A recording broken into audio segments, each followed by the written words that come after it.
భద్రాద్రి కొత్తగూడెం జిల్లా లక్ష్మీదేవిపల్లి మండలం బావూజీ తండా గ్రామ పంచాయతీలో తాగునీరు లేక ఇబ్బంది పడుతున్న జనాలు ఉన్న ఒక హ్యాండ్ బోర్ లో కూడా మురికి నీరు రావడం వలన త్రాగునీరు లేక ఇబ్బంది పడుతున్నారు.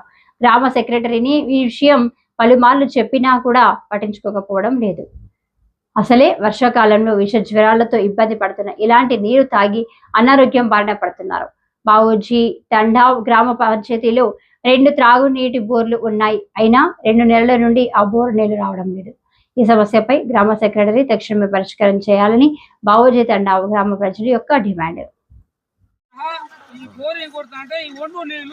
ఈ ఒండు నీళ్ళతో సహా ఈ బాబోయ్ తండలో ఈ నీళ్లు తాగి ఎట్లా బతారు, ఈ జనం ఎట్లా ఉంటారు? ఈ బోరింగ్ నీళ్లు ఇట్లా ఉంది.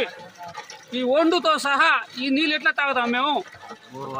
ఈ బోర్ వాటర్ రావటం లేదు, ఏం రావటం లేదు.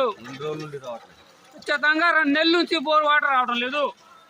ఎట్లా తాగుతాం? ఏం చేయాలి మేము? ఎట్లా బ్రతకాలి మేము?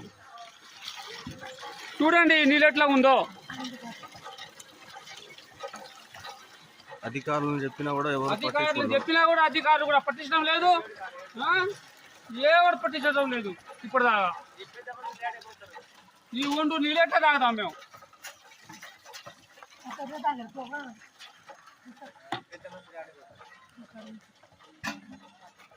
బావూజీ తండా గ్రామ పంచాయతీ ఈ వాటర్ ఇట్లా ఉంది. సెక్రటరీ పెట్టించడం లేదు, సర్పంచ్ పెట్టించడం లేదు, ఎవరు పెట్టించడం లేదు. ఈ నీళ్ళు మేము ఎట్లా తాగాలి? ఇలాంటి బోరింగ్ ఇట్లా ఉంది. బోర్ నీళ్ళు కూడా రావడం లేదు మాకు.